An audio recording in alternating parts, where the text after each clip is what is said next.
Um, Good afternoon, everybody, and I'd like to extend a warm welcome to Director General Mr. David Yinso Lin of the Taipei Liaison Office in Cape Town, our sponsor of the series, and our guest speakers today, Professor Jürgen Zimmerer, Associate Professor Jenny Wurstenberg, and Professor Matthias Lawrence, trustees of the Cape Town Holocaust and Genocide Center, scholars, and all of you who have signed in from around the world.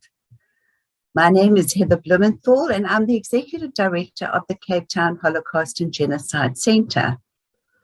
Some of you may not be familiar with our center, and we serve as a place of memory for all those who perished under the Nazi regime, as well as other genocides.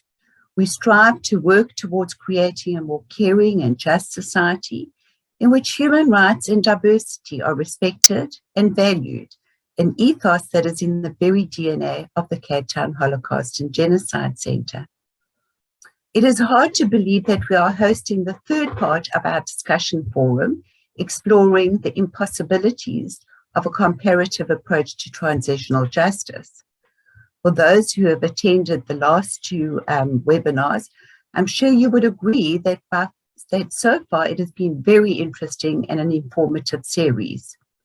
During the first discussion, we looked at the complex history of Taiwan and the challenges it faces implementing transitional justice. Last week, we spoke about the achievements and failures of the South African experience, exposing some common misperceptions about our Truth and Reconciliation Commission.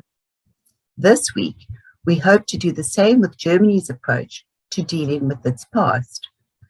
This four-part webinar series was researched, organized, and will be moderated by Alexander Novakovic, a special intern from the Austrian Service Abroad. Alex is studying sinology, modern Chinese studies at the University of Vienna, and is currently writing his master's thesis on transitional justice in Taiwan. Before I hand over to Alex, for the duration of the talk, all cameras and audio will be switched off. Should you have any comments or questions, please will you type them in the Q&A section or the chat box, which is at the bottom of the screen. Over to you, Alex. Hi, everyone. Unfortunately, we encountered some technical difficulties during our session, and we lost the beginning part of the recording, which is the reason why we had to re-record the first few minutes. I hope that's okay. During the discussion, I actually started the discussion by telling a small anecdote, a private discussion I had with my supervisor about my master thesis, where I started the discussion with saying, if we see democracy as a value, and she immediately interrupted me and said, yeah, who says democracy is a value? Democracy should be seen as a process. And then she started, to lecture me about Habermasian theory of rational discourse and so on and so on. And therefore, it is my pleasure to introduce you to three scholars who then clarified this question for us very much. The first scholar is Jenny Wurstenberg. She is the author of Civil Society and Memory in Post-War Germany. And one of the questions she asks in her book is actually how these two takes on democracy and memory politics, the representative approach and the normative approach, were and still are negotiated in Germany. Between the time where we, advertised our event and the day the event actually happened, Jenny got promoted to a full professor, which is the reason why the information on our poster is not up to date anymore, at Nottingham Trent University, where she teaches 20th century history and also serves as director of the Research Center on Public History, Heritage, and Memory. If you follow her on Twitter, you will see that she celebrated this not insignificant achievement in her life with having a cup of bubble tea, which our Taiwanese audience will hold her in very high esteem for. Speaking of Twitter, our next speaker is Jürgen Zimmerer. He's a professor for global history at the University of Hamburg, where he serves as the head of Hamburg's Postcolonial Legacy Research Center. One of his most famous publications include From Windhoek to Auschwitz, one of the on the relationship between colonialism and the Holocaust. And this book serves as one of the foundations for the current Historians Debate 2.0, which is still going on and which we also talked about in our discussion. Jürgen is not only a very outspoken participant in this debate in Germany, but also in general. So if you want to be provided with some strongly opinionated information about daily politics in Germany, following Jürgen might not be your worst choice. Last but not least, Matthias Lawrence, he's a professor for German and comparative literature at Leibniz University Hannover and extraordinary professor at Stellenbosch University here in South Africa. He's one of the editors of a very famous encyclopedia. The English title would translate to as Encyclopedia of Coming to Terms with the Past in Germany, the History of Debates and Discourses about National Socialism after 1945. This is, you know, a very great resource book that tries to track really the history of this discourse from the start from the end of Second World War, starting from the end of Second World War until today. It really shows how multi-layered and multifaceted this ongoing debate has been and still is. So Jenny's book has been written in English. Jürgen's book is currently in translation. And unfortunately, Matthias' encyclopedia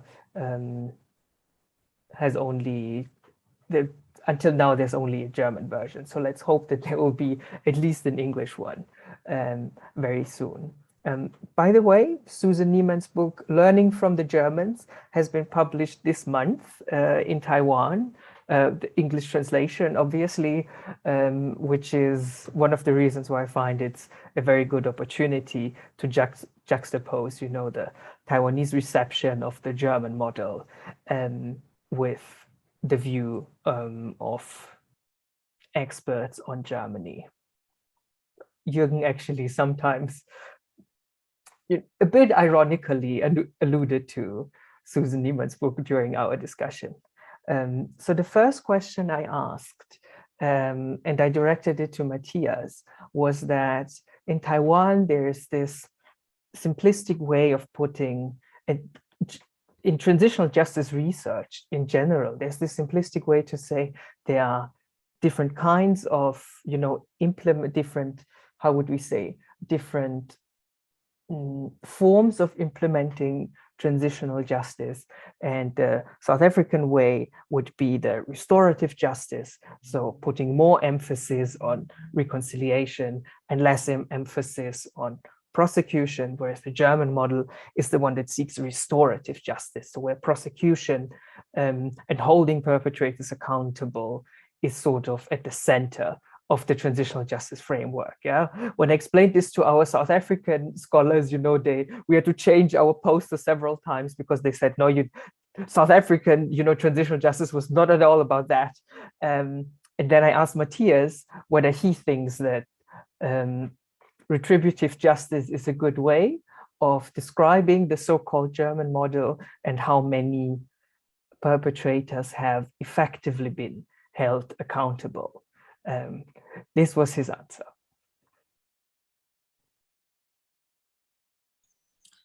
German perpetrators were initially prosecuted by Allied courts. These courts primarily searched for the main war criminals. When the process of denazification was handed over to the Germans after the founding of the two German states in 1949, prosecution decreased significantly. For example, more than 6,000 members of the SS served in Auschwitz. Until today, only 50 Auschwitz perpetrators have been sentenced, only 50 out of 6,000 and more. Many post-war trials ended with scandalous acquittals. For example, for the director of the company that supplied the gas Zyklon B to Auschwitz, or for the director of the anti-Semitic hate film Jud Süß. They have not been punished in any way. And when Adolf Eichmann, one of the organizers of the so-called Final Solution, was tracked down by Israel in 1960, the German authorities did not even file an extradition request.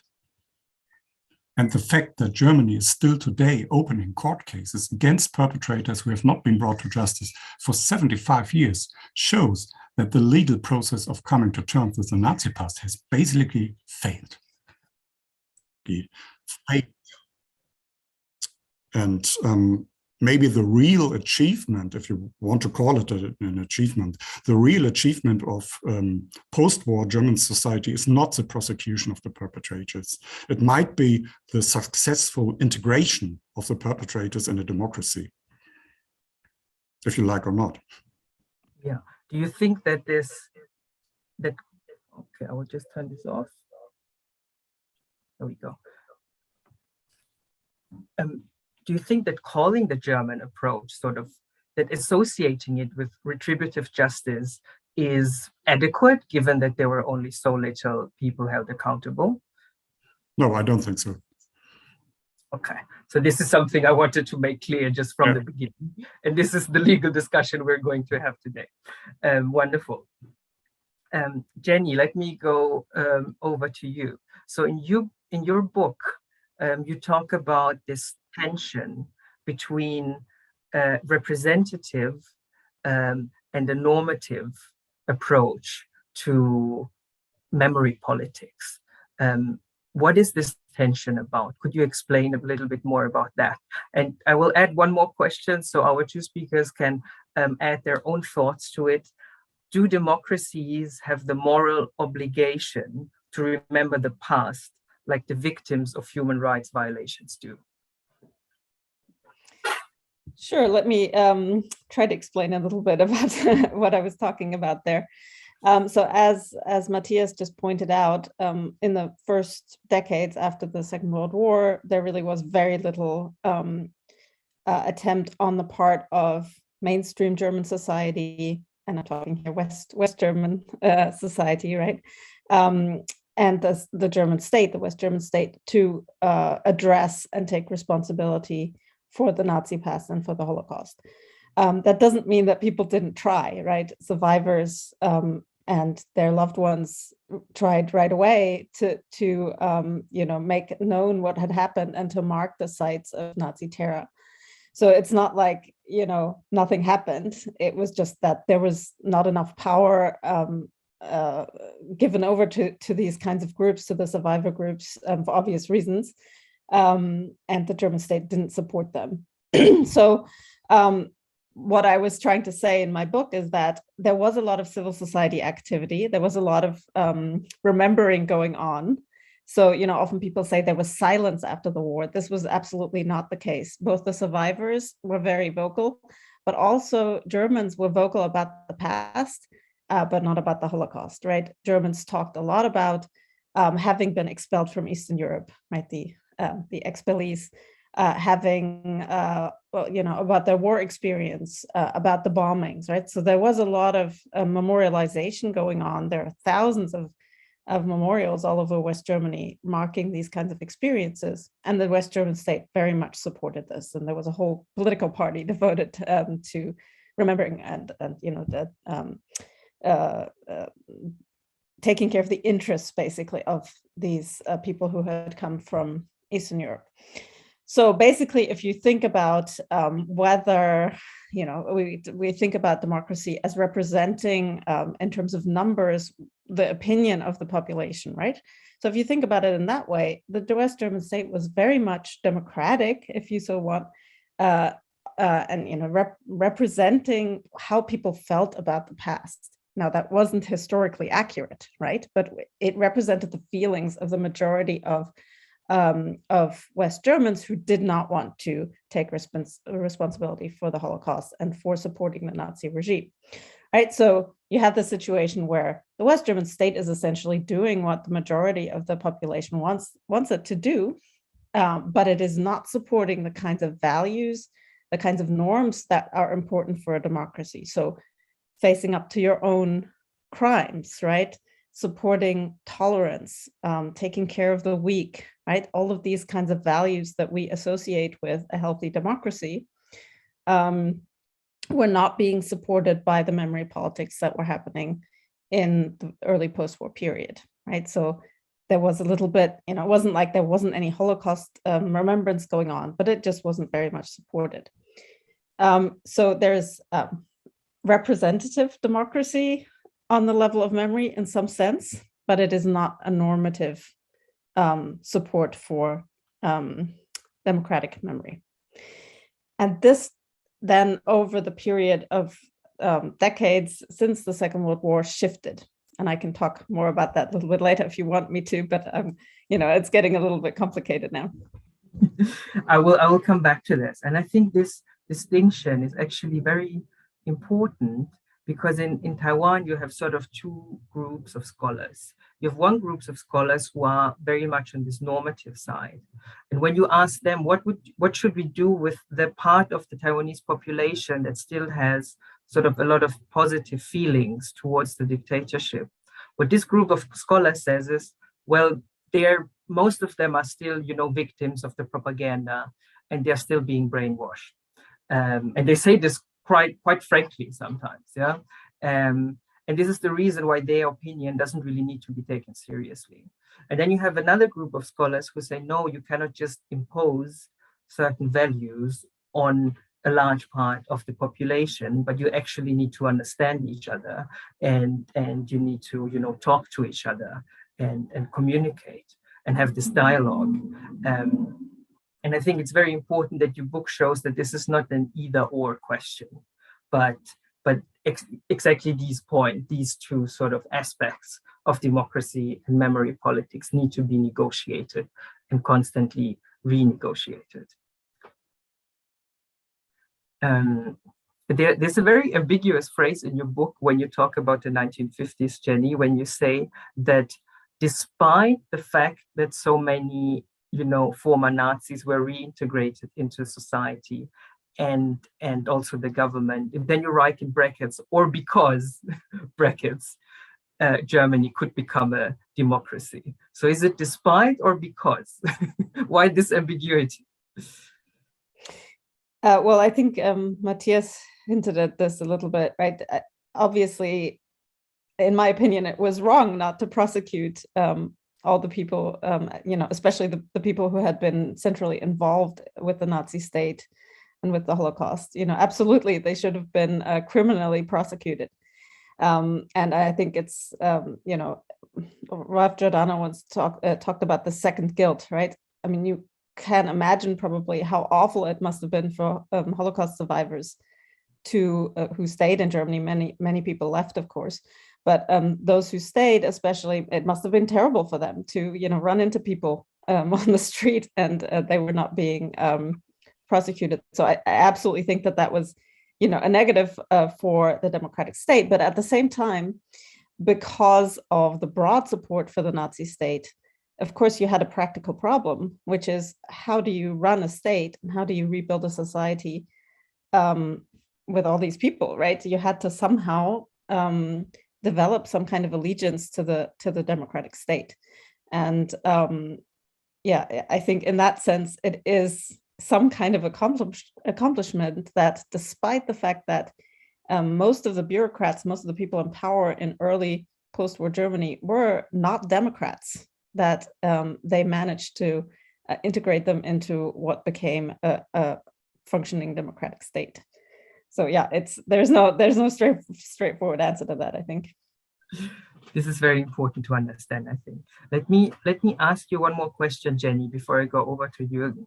So now we sort of got clear what happened in the 1950s.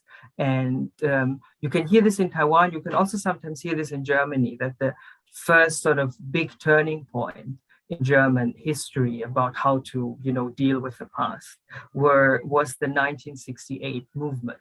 And that, these students, and they confronted their parents with the past, and they confronted their teachers. And there's this depiction that it was this student movement that was the big turning point.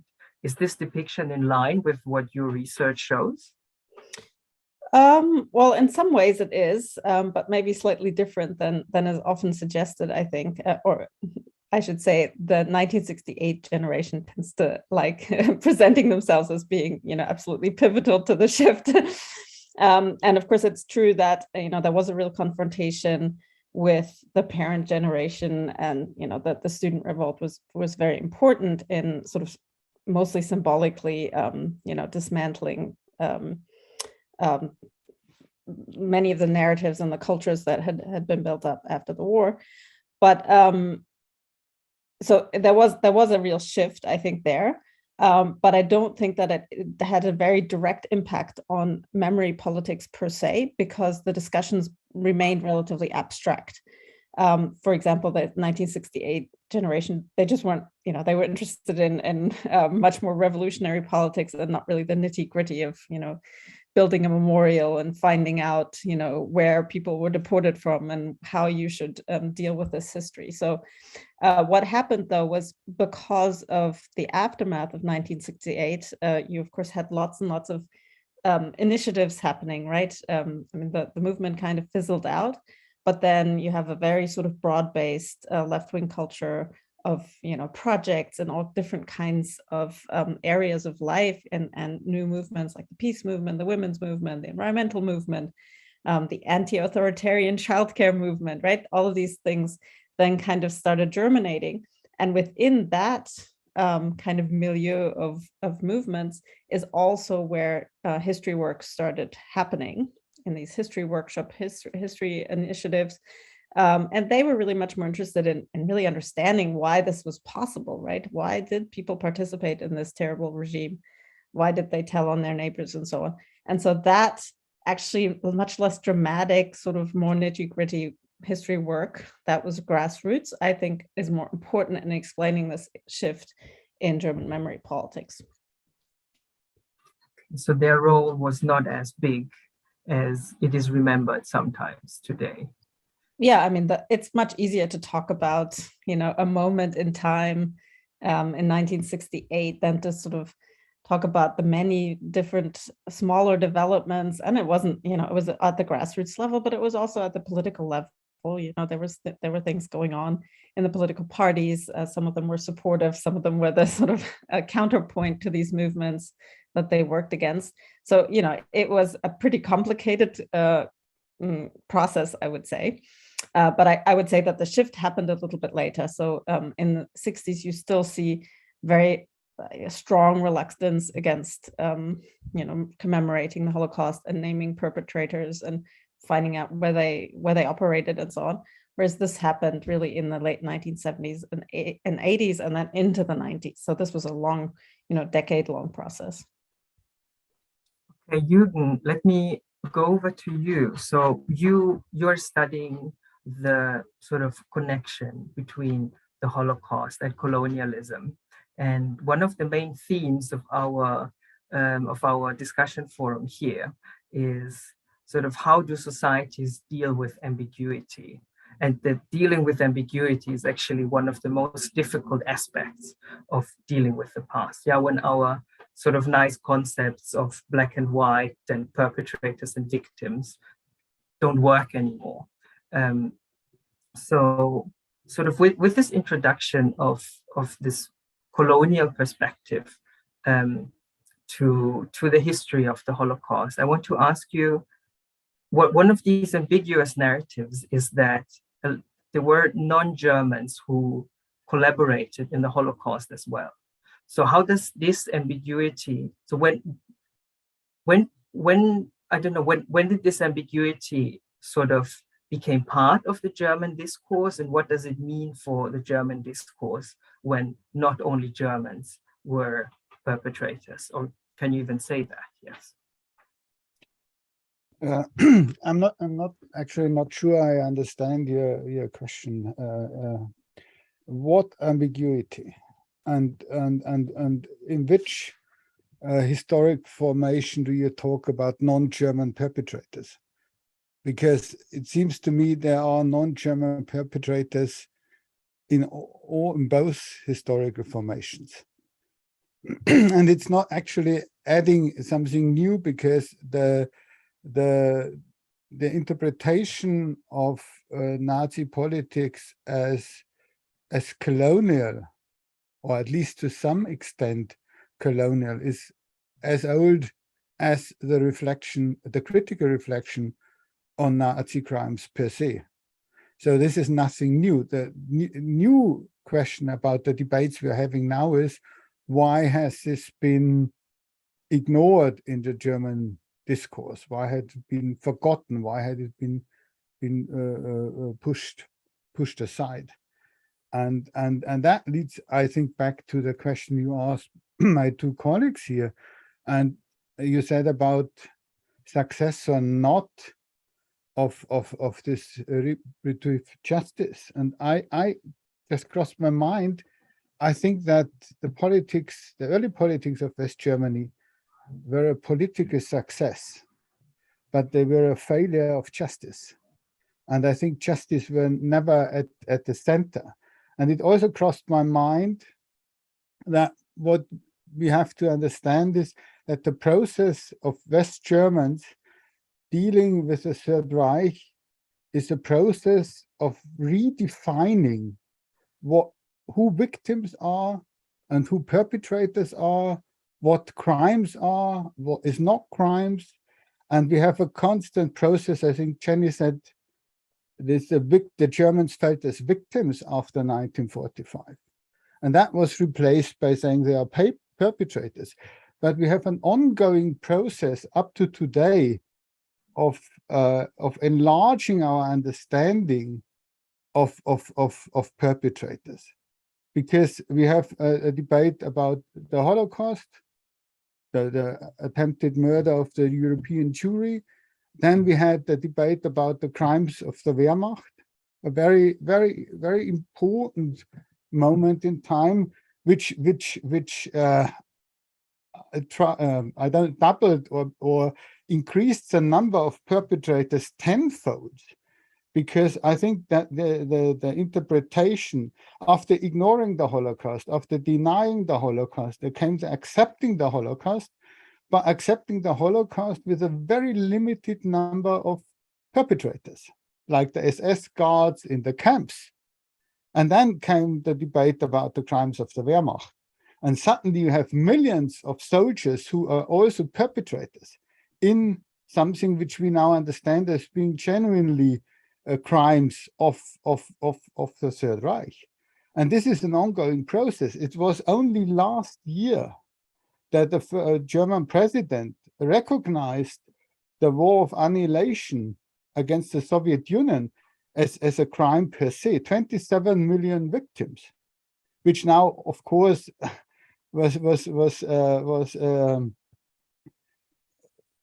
led to other problems this year, because what last year was a breakthrough in accepting the Soviet Union as victim. Now, after the invasion of Ukraine by Russia, made it a lot more complicated to celebrate. But it's an ongoing process. And I think that the debate about colonial roots of Nazi crimes is somewhat in parallel to this widening of our understanding what Nazi crimes, or I prefer German crimes, are. Okay, so what I wanted to ask you about ambiguity is these, sort of still very contentious topics you have going on in Poland or in Hungary, where you say, were there Polish and Hungarian citizens who collaborated with the Nazi party? And sort of how this discourse, because when you talked about the Wehrmacht, these were obviously also Germans, but what does it mean when you have non-German people who collaborated with the perpetrators for the German discourse? Could you elaborate on this a bit? Well, it's not I'm not a specialist in this question, but as far as I know, I mean, it's beyond any doubt that there was a collaboration, and that there were perpetrators also in the occupied territories. But, and that is important, I think, if we talk with a German like me about that, I think it's still our German crimes. The collaboration would not have taken place had Germany not invaded Poland or the Soviet Union. And I think one has to be careful not to fall back to a apologetic argument saying they also were perpetrators.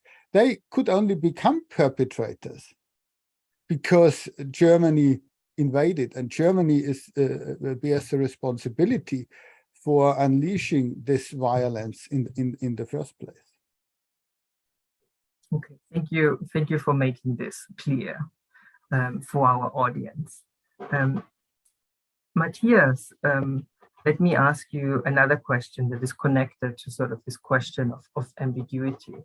And often it is, as we talked in the last session, often it is very difficult and you know, very contentious and a topic of huge debates when you sort of point at these gray areas when people, you know, are not only perpetrators or not only victims, but occupy a space that is somewhere in between.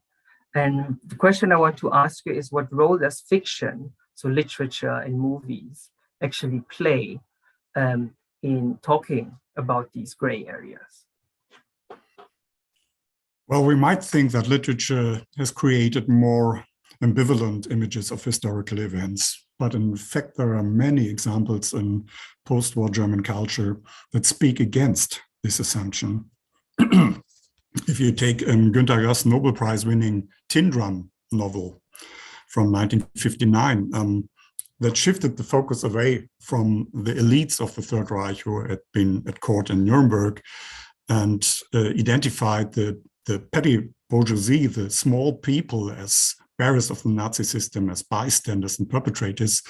You could say, okay, this was a shift away from the big Nazis to the small people, but in fact, the Tin Drum is not at all an ambivalent literary work, not at all an ambivalent text in blaming the ordinary people, and those ordinary people are totally condemned by Grass.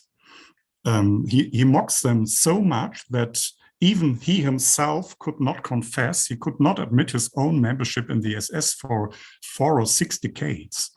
And if you take another text against this, which is quite less prominent, Edgar Hilsenrath's novel, The Nazi and the Barber, who has been first published in the US. It's a very deeply disturbing novel about the Holocaust from the viewpoint of an SS perpetrator who, after the war, hides as a Jew in Israel, of all places. And this narrative was so provoking for the German audience that this book couldn't be released in Germany for years. And it appeared in an English translation first.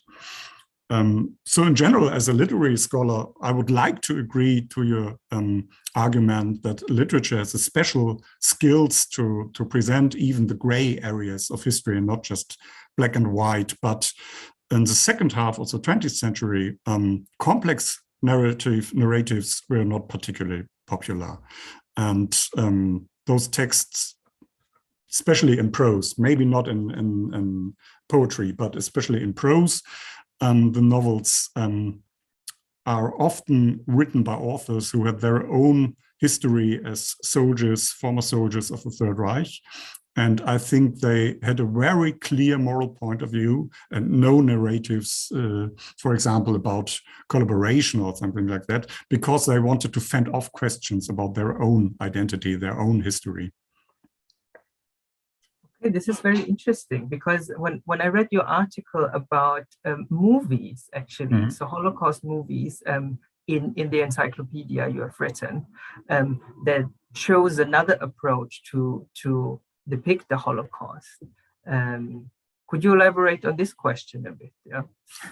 I think it's more about movies from the 90s on, when we had those big debates about Goldhagen and restitution for the forced labor workers, and so on and so on. Like the Italian film by Roberto Benigni, Life is Beautiful. And well, but Schindler's List, is it an ambivalent film? I don't think so. So it's maybe my own opinion might have been changing in the last 10 years on this topic.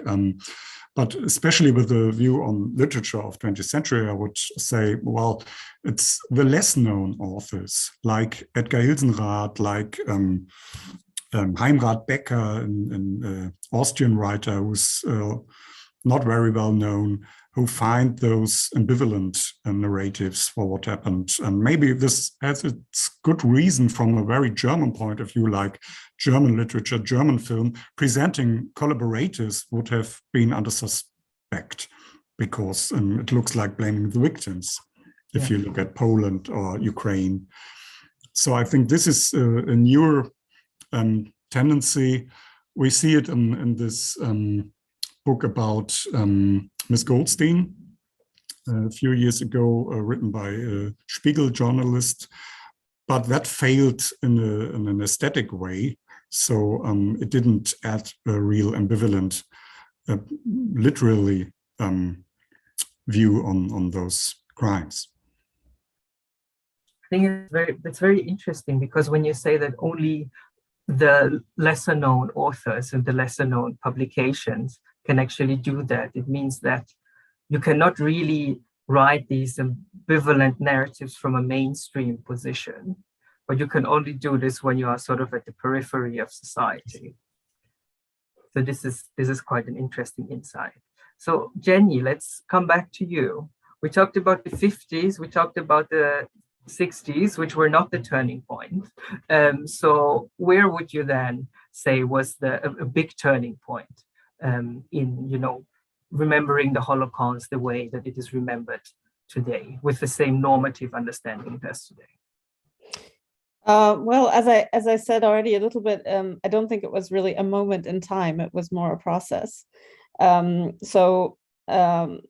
Beginning in the late 1970s, early 1980s, you have what I've already described, these, little initiatives all over the place in West Germany and West Berlin, history workshops, but also, specific initiatives to, for example, mark where death marches had taken place, or also address some of the issues in some of the sites that did exist, like, for example, the large concentration camp memorials back in Belsen and Dachau, for example. Those, of course, were already memorials, but they were, a very specific type of message being sent there. So there were initiatives there to recognize the diversity of victims, right? Some of the victims that were still discriminated against in Germany at that time, gay victims, Roma, and Sinti, and those who were there as criminals, right? And these kinds of processes, right?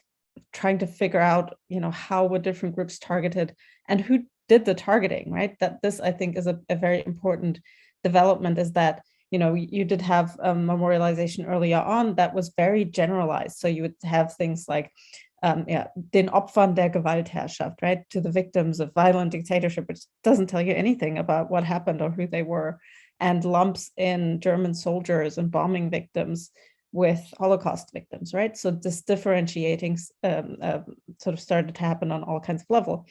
And I think what's really important is two developments. One is, of course, then while this is happening, while you have these initiatives and certain members of the political elite are, taking this on, you also have the Green Party moving into governments in certain places. So, they're taking that into parliaments. At that point, of course, we have the fall of the Berlin Wall. And what happens then is that you have another society that had dealt with the Holocaust very differently. So we can maybe bracket that for a moment, because it's very complicated if we want to talk about it some more. But it meant that from a state perspective, right, the state institutions had started picking up these narratives. They had started getting more funding from the West German state. And suddenly you have a situation where geopolitically you have to demonstrate as the West German and now United State that yes, you are doing your memory work here, and you are now a reliable democracy that can reunify or unify really. So, right, there's the geopolitical element that comes in here much more strongly than before. And there's the element of what to do with all the sites that had been in the GDR. And yeah, these institutions get more funding because of unification. So there's suddenly a lot more money being devoted to Holocaust memory from the official level. And people who had been in these civil society initiatives in the 80s and the 90s are getting jobs there, right? So they're now, a lot of them are no longer grassroots activists who are working against the state silence. They're suddenly part of the state, and they're doing essentially the same work, right? They're doing very good memory work in many cases, but it is now state funded, so it has a different quality to it. I'll leave it at that for now. Yeah. I think we're almost done. Yeah, I wanted maybe you can elaborate a bit more about what it meant, sort of after the reunification of Germany, what it means when you have this other community, these other societies joining the German society, having their own victim narratives on their back, and what this meant for the Holocaust discourse as well. So on the one hand, as I said, there are, of course, very important Holocaust memorial sites that were in East Germany, Sachsenhausen and Buchenwald and Ravensbrück and so forth, and many other sites. So there's a real need to address these because the East German state had instrumentalized these sites as, to support their own state narrative, but of course in a different way than what happened in West Germany. So the West German state recognizes, okay, we need to do something there. There's more funding, there's more funding for educational work as well. And this benefits Holocaust memorial sites in both East and West. But at the same time, as you said, there's also the communist past and communist repression to be addressed. And I think for the most part, the initiatives that wanted to remember what happened in the GDR, including early on during the Stalinist period, benefited from the fact that the German state was actually quite friendly in a way to civil society initiatives, right? Because of what I mentioned, that a lot of people from these initiatives had moved into state-funded positions, even being directors of memorials and so on. So in a way, there was a general sort of recognition that, yes, we should work with civil society initiatives. And this went, this was also the case for marking sites of communist repression. So in a way, that was the people who were trying to remember that started with a leg up. However, there is, of course, this sort of sense of competition between different pasts, if you like, and the danger of relativizing the Holocaust and trivializing the communist past, right? So there was that tension. And in a way, I think what hasn't really happened, and I think this is something that Jürgen can probably talk more about, is the things that are in German history that aren't the Holocaust per se. So the communist, and of course these histories are related, right? You can't understand what happened in East Germany without the Holocaust. But for example, a victim from an East German, East German political prisoner, for example, that person's history is important, right, for our democracy. So we need to find a way to address it. And of course, the colonial crimes of in the German past are extremely important for our democracy. So the initiatives that are coming up now, who are really driving forward the demand to remember these things, they are having a very difficult time. And I think that's really critical for us at the moment when we talk about the relationship between memory and democracy, because the Holocaust memory initiatives, it's a bit simplistic, right? But they've kind of made it. They are now represented in the German state. And so I think what we really need to think about is how do we balance this, or how do we deal with this when we talk about, for example, colonial crimes or what happened in East Germany. Okay, Jürgen, I think this is your call. I think this is your call. So for our audience who has maybe not followed this whole discussion, this ongoing discussion, so you are obviously one of the proponents that say we need to stop this taboo of comparison. Could you elaborate on what the position of you and your colleagues is on the question of comparing the Holocaust to colonial crimes?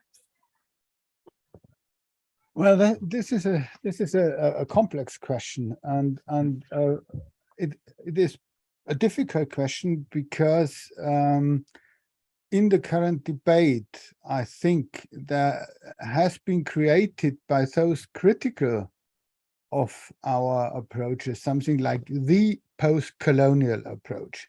And then it says the post-colonial approach is doing this or that and that wrong. But I mean, as we all know, and when you're based in Cape Town, obviously, you know, there is no such thing like the post-colonial. This is a very multifaceted, very diverse movement, a theoretical movement, civil society movements globally. So you can't just say this is one perspective.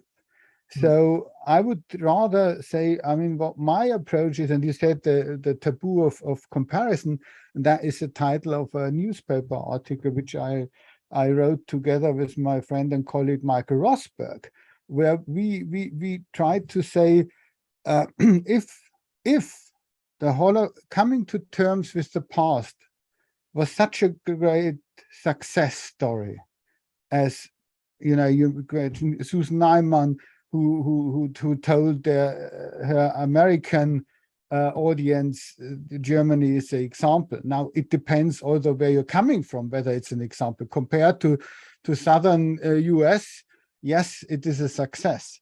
If you come from a more normative universalist level, saying what is the essence of coming to terms with the past? Is it to have memory monuments and political speeches, or is it to make sure nobody is everybody's safe in Germany? Minorities are protected. If you take this, then you said you have a rise of official Holocaust rhetoric, saying we accept our guilt, our responsibility at the same time, and that it gets worse with unification. You have a surge in racist violence and in anti-Semitic violence. Now take this. When I came back from Britain to Hamburg after being away for almost 10 years, I found it striking that I read in the newspaper coming to terms with the past is a success. And in Hamburg, the Jewish kindergarten needs protection 24 hours, 7 days a week, all year long. And this is more or less the case with all recognizable Jewish institutions. Now, at the same time where we celebrated ourselves as being so successful in coming to terms with the past, a neo-Nazi death squad, the NSU, was killing people they thought were migrants all over the country. We had the attacks in Hanau last year. We had the attacks in Halle, where only luck and a strong door prevented a massacre in a synagogue. Still we're saying, oh, we are so successful. So we asked ourselves, what went wrong? How can it be that we celebrate ourselves as being so successful in coming to terms with the past, and at the same time, we have a huge problem with anti-Semitism and racism in Germany. And that's why we then say maybe the Holocaust remembrance has become a ritual. And then I followed it through in an article I wrote about the Humboldt Forum in Berlin, which is striking because the Berlin Republic, you can see the more the singularity of the Holocaust becomes, a topic in political rhetoric. At the same time, actually, Berlin annihilates all the traces of Germany's a century of violence. Now, the Palast der Republik, being the last part, the rebuilding of a monarchic imperial palace, the Humboldt Forum, is erasing the history of violence. And the Berlin Republic is trying to create a narrative with a positive message, saying, get away from this narrative of German guilt, go back to the 19th century, where Berlin was the hub and the capital of scholarship and science, and both go hand in hand. So actually what we have is a very, very complex process of renegotiating the identity core of the Berlin Republic. And we just thought that the main lesson to learn from the Holocaust is protect minorities, protect diversity, protect human rights, and protect all individuals. Make sure they are not targeted, regardless of whether they are Jewish or Muslim or read as being from whatever, Asian or African. Just protect them. And I think that is the tension we are feeling now, and we are renegotiating. It's an identity debate. It's a debate about German and about European identity, and that's where colonialism comes in, because that's a major chapter in Europe's history, and we have to negotiate how to deal with it. Let me follow up on one question concerning this question of identity formation. So there's one confusion I have in this current debate, and I think it alludes also to something that's happening in Taiwan. So in Taiwan in 1947, you had this big massacre called 228 massacre. And you have one group of scholars who say that, you know, scholars who do research on that are partly instrumentalizing this massacre in order to create a Taiwanese identity. And then you have another part of scholars who say, no, we're just writing the history of that massacre. People suffered, and we need to write their history. And very interestingly, when you see at where these scholars come from, then you will see that on this side, you have most scholars who are, you know, social scientists and who have a more constructivist, postmodern understanding of history. And on the other side, you have scholars who have more, you know, a positivist understanding of history, who say we just go into the archives and reconstruct history as it was. And I think in the current German debate that is going on, we have a similar constellation where you have, you know, scholars like you, Jürgen, and Michael Rothberg, who say singularity of the Holocaust is sort of there, but we as a society need to ask the question whether we want to give it sort of the same place in society as we want, or whether we want to, you know, give other crimes sort of a, how to say, a similar importance. And on the other side, you have scholars who say, no, the singularity of the Holocaust is a fact, and everybody who tries to deny this fact must therefore have, you know, a political agenda, because holding on to the singularity of the Holocaust is sort of, it's almost an apolitical endeavor. It just means giving the Holocaust the place it deserves per se, because it is singular. So do you see this debate also partly as a debate of, you know, a debate of different understandings of history, of historiography, and of historical theory? I don't think there is history just like that. You just go in an archive and there you find history. It's always it's always a selection. You have certain interests, research questions, and they shape to some extent the story which you then reconstruct. About the singularity, I think is not a problem for a society to say we recognize the singularity of the Holocaust, and that is one of the lessons we learn. What we said, Michael and myself and others, is that the singularity of a historical event is not a research question.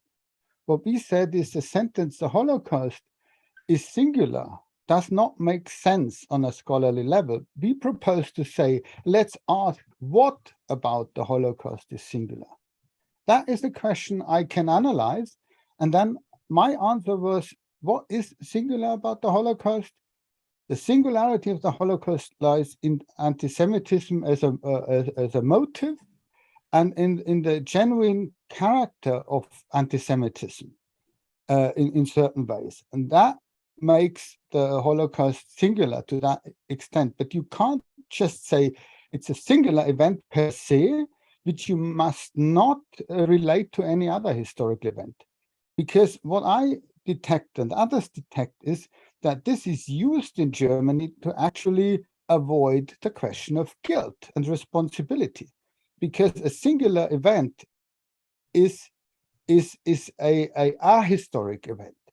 You move the Holocaust out of history, and that is one of these logical steps in which the Berlin Republic went about recreating a positive German national narrative by excluding the 12 years and taking it out of history. So we tried to say, no, let's keep it in history. Let's ask about those people responsible, because I mean, we have a debate about the Holocaust, about the memory. We also have a debate, which is important but much less recognized internationally, about a reinterpretation of the German Kaiserreich. There are scholars who said we need a much more positive understanding of the Kaiserreich, and we should no longer sort of, because of a certain distorted version and too negative version of the Kaiserreich, say, for example, not use military force in some. So now we are in very, very, very current debates, and I think we have to see this together. We want the Holocaust, or I want the Holocaust, and I think my colleagues want the Holocaust to be the centerpiece, but as part of history, not outside of history, because only that way can we draw lessons from it. Because a black box which cannot be explained cannot offer any lessons. Yeah. Okay, thank you. Thank you for this elaboration. Matthias, let me ask you one last question before we go into the Q&A. So the reason why I like Jenny's book so much is because she, gives us a whole chronology about how these movements developed, but sort of your encyclopedia has a different approach of how these debates and discourses should be structured. So could you talk a bit about the conceptualization of the encyclopedia you and your colleague published? Yes, designing an encyclopedia on such a widely stretched topic was an enormous challenge, of course, and it just couldn't. It had to fail in a way, but in fact, the process of coming to terms with the Nazi past hasn't been linear. It has been like eruptive, and therefore. When we created the lexicon, we asked ourselves, how could we depict this? And we finally chose a discourse historical approach, and we wanted to record which parallel developments there were at a certain time in different fields of society, such as politics, justice, arts, and so on. And if you look at this with an interdisciplinary eye, you suddenly realize that very different discourses prevailed at different times. And like in the 60s, the search for truth at court, but even on theater, and between generations. Or in the 80s, Jenny talked about that the importance locations of the crimes became, and different actors appeared there, like state authorities, but completely different operation by NGOs, like Roma and so on, claiming those sites where the crimes occurred. Or the question about German victimhood around the millennium, when you had coffee table books about the bombing of the German cities, novels about this, the desire to build a museum for those who had been driven away from the German East and so on. So as the editors of the lexicons, we tried to define such clusters to describe specific trends of coming to terms with the past at a certain time. And this was, of course, always, if you look at the one direction and say, this is a discourse in the 60s where something is very important, you have a blind spot on the other side. This is what we have to deal with if you try to do this holistic idea of an encyclopedia. But I just want to add one thing to Jürgen, if I may. Because this debate about singularity, I think it's a branding issue. It's branding the Federal Republic of Germany, because Germany always has been, after war, an export nation. And one of the best exports, beside Mercedes-Benz and so on, is the basic narrative of we've learned our lesson. And nowadays, I think just since the decovering of the NSU in 2011, after Hanau and Halle a few years ago, the German society sees the problem with this basic narrative of we have learned our lesson, because it meant this approach, this West German approach of we are the world champion in coming to terms with the past, led to silencing of the victims of the far right. And we had more than 200 death victims of far-right terrorism, racist and anti-Semitic murder just since 1989 and 1990. And this has no real place in public debate. And even in my field, there are not very much novels dealing with this. And if, like in a novel by Günter Grass, in Krebsgang, the trauma of neo-Nazi terrorism is covered by the trauma of Germans being victims in 1945, driven away from the German East. So it's a very problematic basic narrative and export effort of the German Republic, which really builds walls instead of pulling them down and opening our view on the whole history. I was thinking a lot about, why is it that the reception of the German and the South African experience in Taiwan is sometimes so one-sided? And I think we really need to put, attention on these 2 points. What is the reception and what is the sort of portrayal of the countries themselves? But I also think that maybe one reason why this reception is so one-sided, and people write books about how can we learn from the Germans. It's also because this narrative is so strong, and it kind of gives us hope. It's just this beautiful narrative of justice won over evil, and the good won over the bad. And I think partly why the reception is so one-sided is because we want, or the other people, we want to believe these stories because they are so powerful and so beautiful. So there's a lot of work to do on the German side as well as on the other side, I would say. Okay. May I just step into this? I mean, please. I think there is nothing wrong with this narrative, and I think it is a success. It's much better to deal critically with a small number of Nazi criminals than with not dealing with any of them. And it's much better to deal with the crimes of the Third Reich, and not dealing with the colonialism, then not dealing with the Third Reich.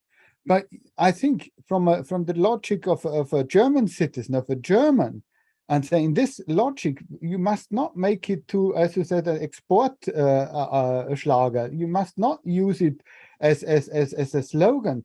You must always ask, first of all, what does it mean for the minorities, however you define them in Germany today? That is what Matthias said, what I said, you know, the NSU, etc., etc. You must not use it to marginalize other voices and people. And I think that's from our perspective. So if somebody from the US or from Taiwan or from Nigeria or from Namibia or from wherever wants to say, oh, it's better to do something than nothing, there is an example. I say, yes, brilliant, take the example, nothing wrong with that. But don't say this is a perfect example and we are the worst, we are the what did Matthias say, the world champions of coming to terms. Because as a colleague years ago told me, we committed the worst crime in history and we are the best at coming to terms with it. And I answered to him, ja, am deutschen Wesen soll die Welt genesen. And that was the end of a very collegial relationship. Because, I mean, that is then when you say, if you do that, history comes full circle. You end, or you come back to the beginning and saying Germany teaches the world how to behave. And I give you just an example, the debate about the colonial genocide in Namibia became really important after the German parliament in 2015-16 recognized the Armenian genocide, although it had years before and the years after rejected any proposal to recognize the genocide, the German genocide in German Southwest Africa against the Herero Nama people. So they ignored that. They did not recognize the German genocide, but they were very very committed to recognize the Turkish genocide. And they lectured, the then federal president Gauck even lectured Turkey that in order to become a modern civilized nation, more or less, you have to accept the dark chapters in your history. And in the same week, I think he rejected to meet a group of Herero Nama who were in Berlin, who wanted to talk to him about that. And this is this becoming, lecturing the world again. And that's why I think as Germans, you have to be critical and say, but that are the dark spots, the blind spots, that needs to be explained. It must not become an empty slogan, a more automatic statement, a ritual, because we have to fill it with life every single day to make it work, to really show that we have learned something from it. Jenny, you wanted to add something? Yeah, I realize we need to go to the audience, so I'll just make it brief. I just wanted to add, I absolutely agree what my colleagues have said, and you know that this we can't sort of sloganeer our way through memory, but I think this goes also for internal politics, right? To bring it back to the connection between remembering and democracy. You know, memory isn't history, right? So memory only works in favor of democracy if it resonates with people. And I think the problem in Germany right now is that as important as Holocaust memory was for democratizing German society, it's become somewhat of a slogan. And, you know, I think that the new what we really want is for Holocaust memory to resonate with younger generations who are learning about this and to make their own connection to why this means, you know, what does this mean for us politically? It means protecting minorities. It means working against racism and so forth. And if it is just a slogan and you're told how you need to feel about this, no matter what your background or no matter what your family history of, you know, persecution maybe in other countries, it's not going to work. It's not going to make you into a Democrat. And so I think that what's really important is that other paths also have a lot of potential to democratize, right? And some of them are for example, really addressing racist violence, right, that is happening all the time in Germany, and remembering that, or remembering colonial violence, or remembering violence against dissidents in East Germany, right? So the Holocaust isn't the only past that can help us build democracy, is what I'm trying to say. And it hasn't lost its force for doing that, but we need to sort of figure out how to do it and not just tell everybody how to feel about it. Go away from the competition of victims to a collaboration of victims and a collaboration of different memories. Right. This is a very good message. We have one question from one of our Taiwanese participants asking, how does the war in the Ukraine impact Holocaust memory today in Germany? A very recent question. Does anybody feel that they want to answer the question?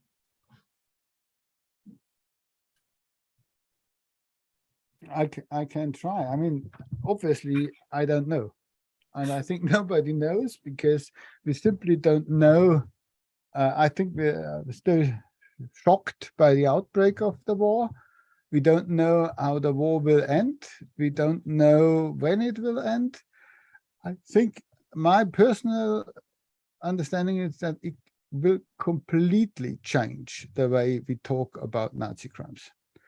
Because if you compare last year, coming back now to the Historikerstreit 2.0, and our appeal to allow comparison, and how large parts of German media, big publishing companies, sort of rejected that, partly silenced colleagues, because that you can compare a situation A with a situation B, and that was seen as completely out of order.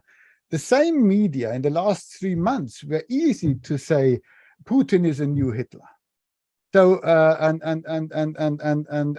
the war of annihilation by the German Wehrmacht and the war of annihilation by Russian troops. It's the same journalists, the same publishing houses, and that will change.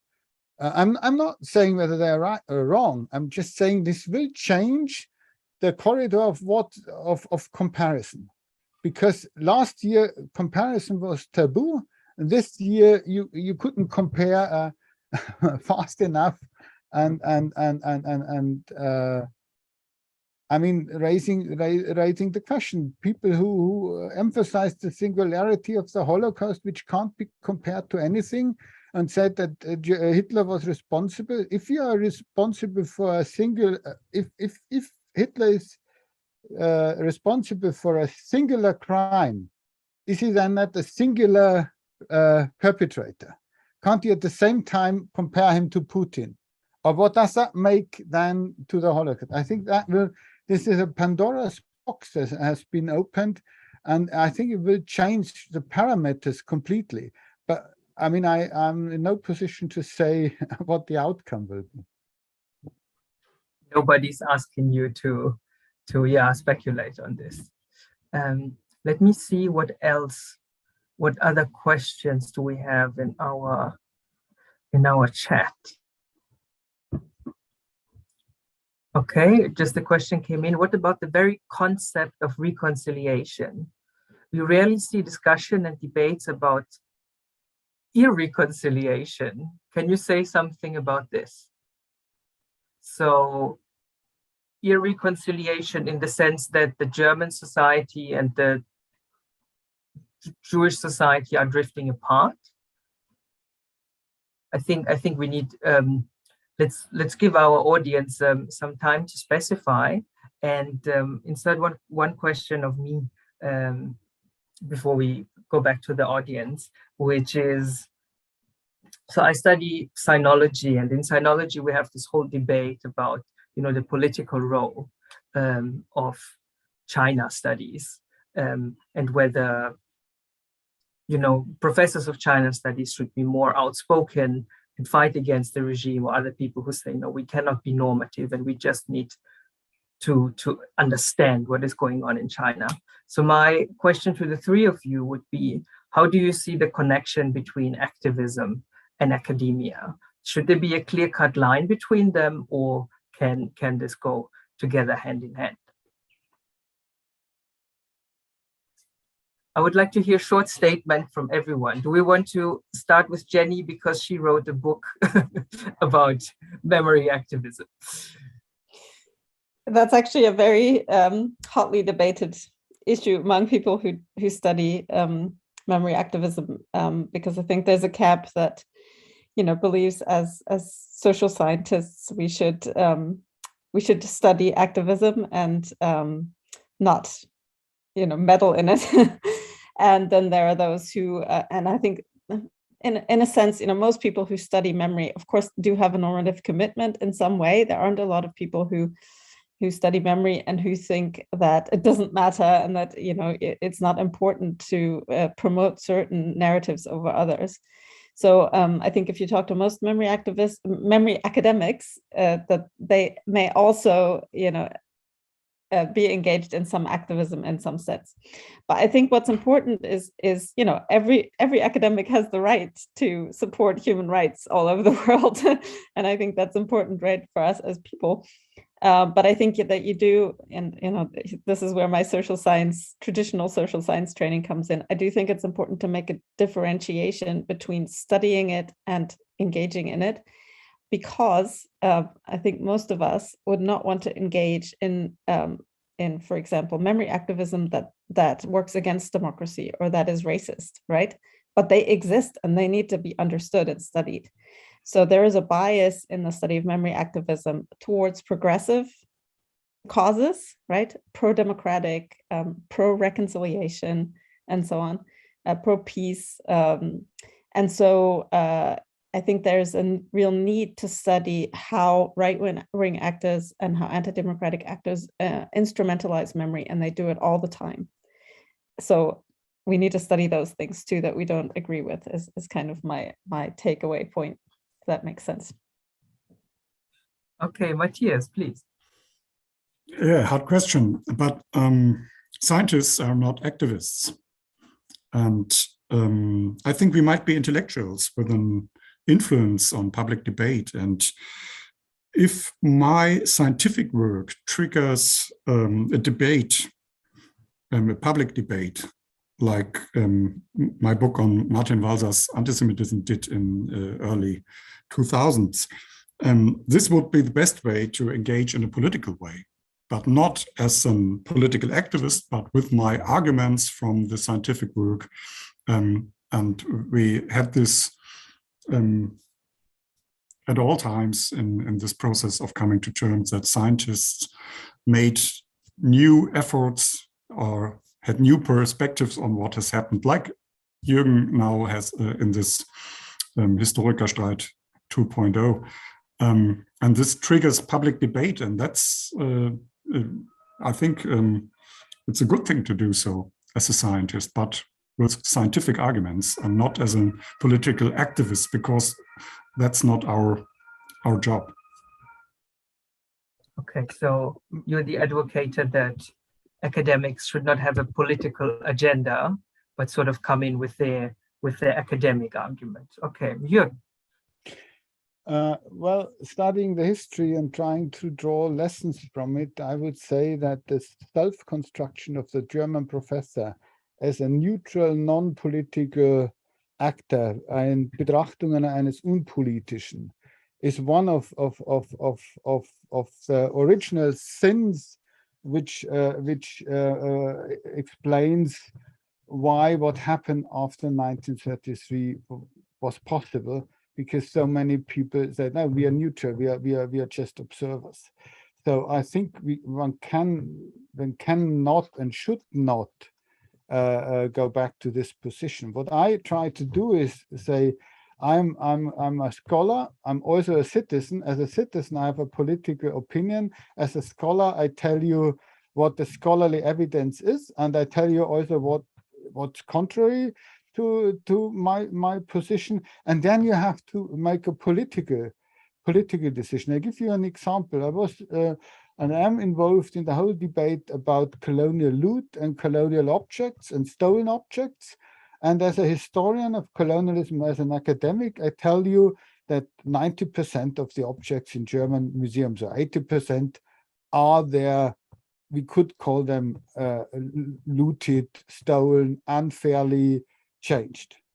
Now that is my scholarly position. This I have the evidence. Now, what do you do with it? That is a political decision. I have a political opinion, but I think it's feasible. And I told the German chancellor, you can have the position, yeah, it's stolen, but we don't return them. That is a political position you can have. But you can't make me tell you it's not stolen, because that is an academic decision, academic position to say they are stolen. And I think we have to draw the line. We say that's the evidence, and this is now a genuinely political decision. Like, I'm absolutely convinced that I have enough evidence to tell you that the Herero and war against the Herero Nama in Namibia was a genocide. Now, how to heal with it, how to reconcile, or whether we should at least try, that is a political decision. There is no historian's position on how to deal with historical crimes. I can tell you it's a crime by this and this standard, it's genocide by this and this definition.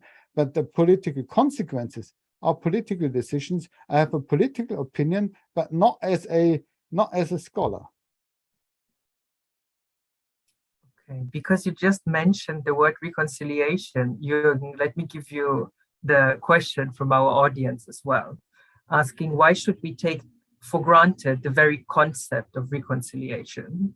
So should sort of politics not be much more about justice and finding the people, you know, accountable and going for justice and not reconciling? Why is reconciliation something that should be, you know, that we should strive for? Now you're asking me as a citizen, not as a scholar, not as a historian. Exactly. Interesting that I read the question, and you're saying, oh, the question is about reconciliation, and you say, shouldn't we go for justice? One could also say, oh, reconciliation, don't take reconciliation for granted, just go for great power politics. Don't care. We are the strong ones. We are one. Don't talk about the sins of the past. That would also be a viable consequence to draw from this question. I think that we have to say it's not reconciliation or justice. It's reconciliation or nothing. Reconciliation or just ignoring the past. Now, as a citizen, I would say, and now coming back, it's been quite a time since I praised Germany so much than today. I would say that the process of German history post-1945 is a strong argument for trying to come to terms with the past and try to reconcile, because it offers a chance to create a world which is not based on the power of the strongest. It's not based on that. It's based on universal values. That's why and I think personally that only a world in which universal human values and global social justice is a world which can survive the climate catastrophe. But that's a different story now. That's why I think we should reconcile, because we need a better world. But that is a political position, not a historian's position. Okay, Matthias? I just want to add that newer voices in this discourse don't ask for reconciliation, because this has shown as a strategy in the post-war decades, especially to silence the Jews, this task for reconciliation. Take this, the writer Max Czolek from Berlin. He's a poet, and he says to his Jewish fellow men the concept of disintegration. So there, their meaning is, we don't want to be part in your German reconciliation theater. We don't want to be hands-on. We don't want to be those who give you the, just searching for words, a good feeling of being anti-Semitic, because you aren't. So I think this is nowadays a more complex and a more controversial debate than it was in the 1950s to the 1980s. Yeah. Yeah, I would agree with that. I also think in other contexts, reconciliation can be extremely problematic, right? Because it sort of implies that the victims, come on now, forgive us and move on. And I think, for example, in the Canadian context where I spent some time, this is seen very critically that, it's not, the mainstream society needs to also live with the fact that they're not going to be forgiven for this. And that is, not okay. It's still not okay. So I think the demanding reconciliation is a very problematic thing to do for the perpetrator society, right? But there are new concepts, I think, so people have been starting to talk about the idea of agonism, right? So this idea that you might actually leave the conflict in the society and allow conflict still to be there and not demand that it's going to be resolved. Of course, it does sort of suggest that you need a kind of framework where everybody accepts that, this is what we're we're going to let each other talk about this, and we're going to let each other have different opinions about history. For example, in Northern Ireland, we're never going to agree on this, right? But it's going to be okay to talk about it in that way. And we're going to create a setting where it's possible. So maybe the goal of reconciliation isn't, it's not reconciliation or nothing. It's you could think about other ways of dealing with this. And seeing it as an ongoing process as well. Yeah. So we're almost at the end of our session, and I don't see any new questions coming in. So maybe we can end it at this point. I would like to thank our three speakers for this very interesting discussion. So the main sort of goal about this forum was to give an international audience a more critical understanding and less one-sided understanding of how transitional justice and coming to terms with the past in different countries works. And I think we made a very good, everyone made a very good job sort of providing our audience with this information. Yeah, that there's also, obviously there were good parts about the German approach, but there's also a lot of criticism. Anti-Semitism is still a problem. Far-right violence is still a problem. And this is something we need to look out for. Thank you very much for listening. We will have our fourth and last session next week, where we're going to talk about the last three sessions and see what general insights we can get out of the last three sessions. Thanks everyone for joining. Thank you.